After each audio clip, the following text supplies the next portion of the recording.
Most of the seafarers nowadays are making good money, but still they are not able to retire. Why? Because they are saving, they are not investing. Their money is not working for them. Their money is not making money for them. So in today's video, we'll try to understand the basic concepts of the investing in very simple words. So let's get to the board. Hello friends, welcome to my video. We'll start with a very simple and basic question. Why a seafarer should invest the money? Why he should go for investment? What is the need? So answer is financial security and freedom. You can grow your money and fight the inflation. Otherwise, the purchasing power of your money will go down day by day because inflation is growing. Retirement from financial goals and liabilities with freedom to work. This you can achieve.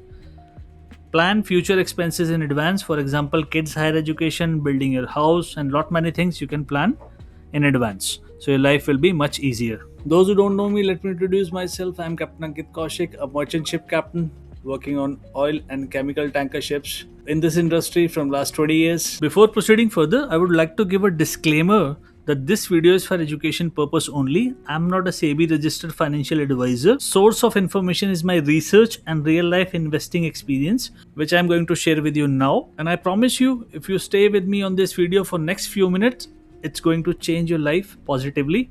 Now, basic concepts of financial planning for merchant seafarers. We have to understand few basic things because your whole investment strategy will revolve around these things. First thing is earnings. For seafarer, money you are earning in a financial year from 31st March to 31st March, because we are paid on contractual basis, not on the monthly basis. So we'll calculate the annual income. Expenses, the money which you spend in a financial year from 31st March to 31st March. Savings, total money saved in a financial year out of your total earnings after expenses, means your earnings minus expenses in a financial year. Now, investments. All savings to be deployed as SIP after keeping emergency funds. So your savings to be deployed as systematic investment plan. That means systematically, not all together, after keeping the emergency funds aside. Now, question is how to design your investment portfolio. We will understand this with the example of a seafarer who is 30 years old and sailing on board ship, working on board ship and earning. The first thing is emergency funds. These are the reserve fund for 1 year expenses and are for emergency use only. So this 1 year expenses are your basic expenses, not the luxuries, and these funds will give you the security for 1 year. So these are the emergency fund. They are not the part of your investment, they are only a safety. Now we'll come to your main investment portfolio, which is actually your investment. It has two parts. First part is conservative investments or safe funds. How much it should be? It should be 30% of your total investment portfolio. And if you want to calculate, it should be equal to your age in term of percentage. Like if you're 40 years old, it will be 40%. This provides growth with safety and it provides stability to your portfolio because they are safe investments. They will grow slowly, but they will not fall. So they are more stable and they provide stability. Second part of your portfolio, which is actually the driving engine of your investment, is the growth investments. These are risky funds, and how much they should be? They should be 70%. And if you want to calculate, they should be 100 minus of your age in term of percentage of total investment portfolio. Like if you're 40 years old, then it will be 100 minus 40, 60%. This provides high growth with risk and volatility. They are volatile, they are risky, but they are very high growth. So they will actually grow your wealth. So just to remind you again, emergency funds are not the part of your investment portfolio. They are just a safety insurance for you. Your investment portfolio consists of conservative investments and growth investments. So here, if you're deploying 100 rupees, 30 rupees will go to conservative funds and 70 rupees will go to the growth investments. This part is clear. Now we'll understand the emergency funds, conservative investment and growth investment in detail. So far, if you're liking the video, you may hit the like button to support my work and consider subscribing my channel. Emergency funds for emergency use only. They'll provide you safety. How they are calculated? Per month expense into 12.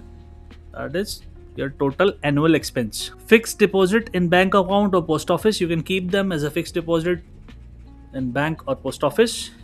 You can keep them as liquid mutual funds. You can keep them as a bank balance with high rate of interest, because nowadays many banks are offering high rate of interest like 7% or something, which is almost equivalent to FD. So you can keep them there. But what I suggest, don't keep them in one investment. You can divide them in three parts. One third you can keep as a FD, one third you can keep as liquid mutual funds, and one third you can keep as a bank balance. So this will be a balanced approach, and funds are readily available at your disposal. Now we have come to our main investment. The first part of our main investment is conservative investments, safe funds.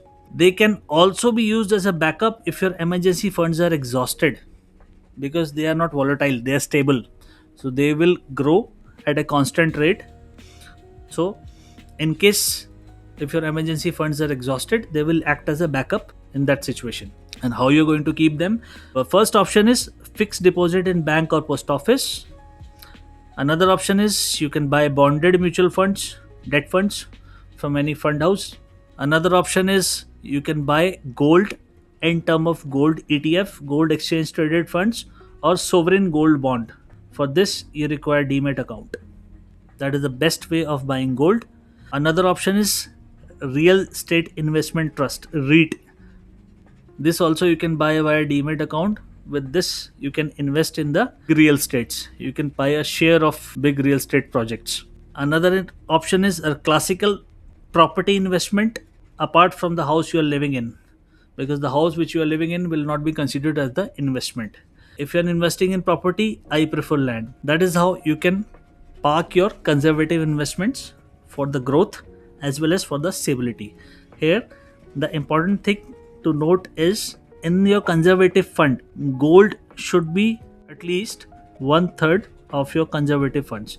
Like if you are putting 30 rupees in a conservative investment, at least 10 rupees should go to the gold, and rest of 20 rupees you can deploy anywhere you want. Why? Because gold is a hedge to inflation. It will provide you more stability, and it is always good to invest in the electronic gold via gold ETFs or SGB, sovereign gold bond. Sovereign gold bond nowadays are discontinued, so it's good to buy gold ETFs. This you can buy via demat account. Now we'll understand the growth investments, risky funds, which is actually the growth engine of our investment portfolio. This is high growth with risk and the driving engine of our growth. They are good for long term. Minimum investment horizon is 5 years. So when you're investing your money in the growth portfolio, in the growth investment, you should only invest the money which you don't need for next 5 years, because they have a lot of volatility. So the minimum horizon should be 5 years strictly. What are the available options? The first option is direct equity stocks via demat account.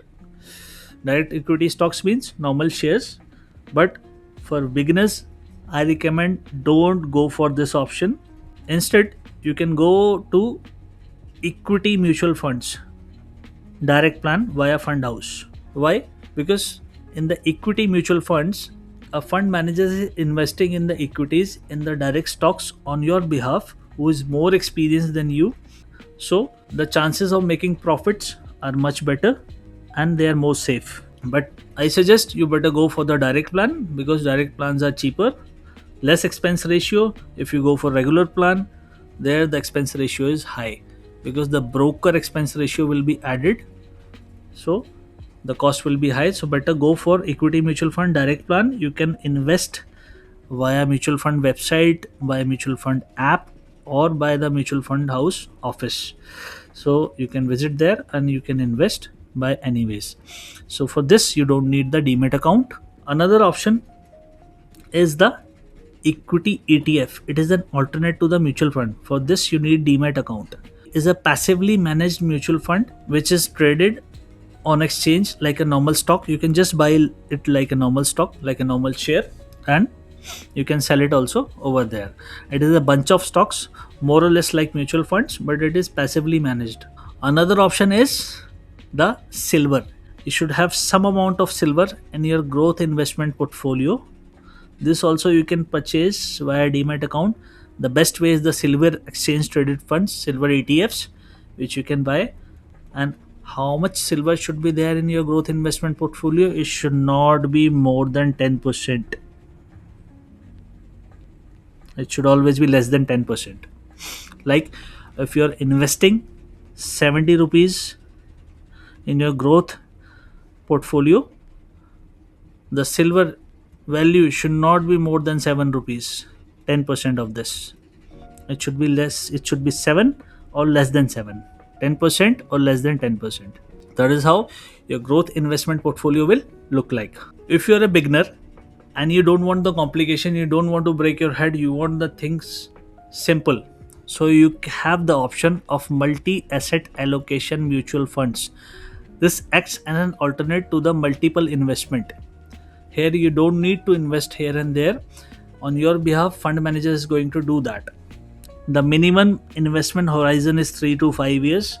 That means you should invest the money which you don't need for next 3 to 5 years. It is the combination of debt, equity, real estate and commodities. Like on your behalf, the fund manager will invest into debt, equity means stocks, real estate and commodities like gold and silver. So you don't need to invest separately. The fund manager is going to do on your behalf. Suppose if you're going to put 100 rupees, he is going to divide the 100 rupees in different things and he is going to invest. In general, the ratio is about 65 to 70% equity and 10% debt, 10 to 15%, some part gold and some part they keep cash. So they will keep on rotating in different ratios and they will make the profits for you. So we can use for 100% investment portfolio allocation. That means if you're investing in multi-asset allocation fund, you don't need to invest anywhere as a safe fund or as a growth fund. You can just put all your investment money into this after keeping your emergency funds. I recommend at least choose 2 different fund house multi-asset allocation fund with different investment strategies for diversification. Like if you're solely investing in only multi-asset allocation fund, choose at least 2 fund houses. Like you can pick up one multi-asset fund from one fund house, let's say ICICI, SBI, HDFC or any, and you can also pick up one more multi-asset fund from another fund house. So this will provide you diversification because each fund house has different strategy. They have different, although the framework is same, it will be deployed in different assets but in different ratios. So whole investment strategy will change. So if you split your money into 2 parts and put 50-50 in each multi-asset fund, it will give you diversification and it will give you more safety.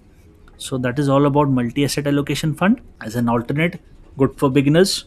So with this, we are going to end this video. If you have any comments, any query, you can write in the comment section. I'll try to answer there or else I'll make a new video on that. अगर ये video आपको हिंदी में चाहिए तो comment section में जाकर आप हिंदी लिख सकते हैं, फिर मैं इस वीडियो को हिंदी में बना दूंगा. Thank you. See you in the next video. Born wise and keep smiling.